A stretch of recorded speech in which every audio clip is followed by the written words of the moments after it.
every artisan leaves their mark. In the Smith signature, I'll ask you a few quick questions that you can kind of stamp your personal hallmark on today's conversation.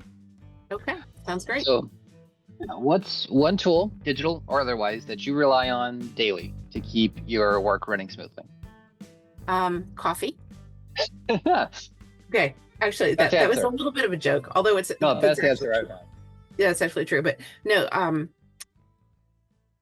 honestly, it's really an AI assistant with which I've built quite a relationship that knows me and knows the work that I'm doing and knows my intent to be aligned with my values, and helps me assess on a regular basis if I'm still doing that and still behaving in those ways. I love that. That's a really interesting. Again, don't have time to pick through that, but that's a really interesting. I love that you're able to craft the agent to be so in line with your values and Mhm. keep you on that Yeah. path. That's really interesting. Maybe there's a Joy newsletter at some point in the near future where you can dive into that. Maybe. I don't know. I need a topic for November, so you never know. So that's a great coffee and AI. There we go. That's all we need moving forward. That's all we need. All we need. Yeah, Coffee first, though. definitely. And then more coffee when you can't get the AI to do exactly what you want. But yeah. But what's a recent trend, tech, or practice that you think will shape the future of higher ed and admissions? Yeah. Well, and again, I mean, the obvious answer here again is AI. And particularly in admissions, I'm thinking of this trend of AI-driven hyper personalization. We are on the cusp of that becoming standard practice. I think that it's really important to do it in an ethical way. And I think that will transform the way we work. Definitely, I love that. There's a lot coming Hmm. in that entire domain. Very excited to see how that develops. And like you said, keeping it on ethical rails is also going to be a really important aspect of that. That probably will have to be fought for on a recurring basis, would be my guess. Yeah. Yeah.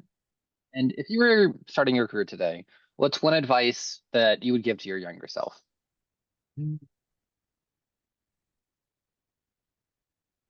I would say be generous, be brave, and be bold. I love that. That's good advice. Thank you. Yeah.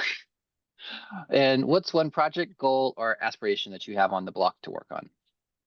Yeah, so I actually hired a student research assistant this year who Oh, I adore. He's amazing.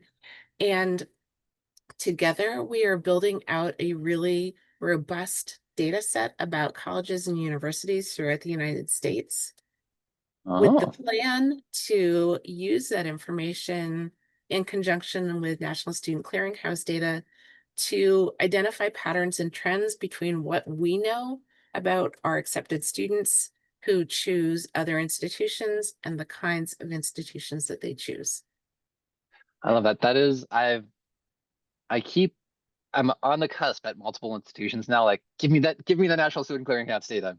I want to know where we're going and start building those kind of contextual profiles or persona, whatever you want to call them, to see like where we're losing them and how we can be more proactive and engaging with these Yes, students, communicating not in a way that again is ethical and communicate to them why we are the best choice for them if that is the case. Um, absolutely. Or to maybe identify areas where we have things that we can address too. So, mhm. And absolutely. that yeah, there's so much that we can work on ourselves. That's always Always, easier to always. shift that lens. So. All a work in progress.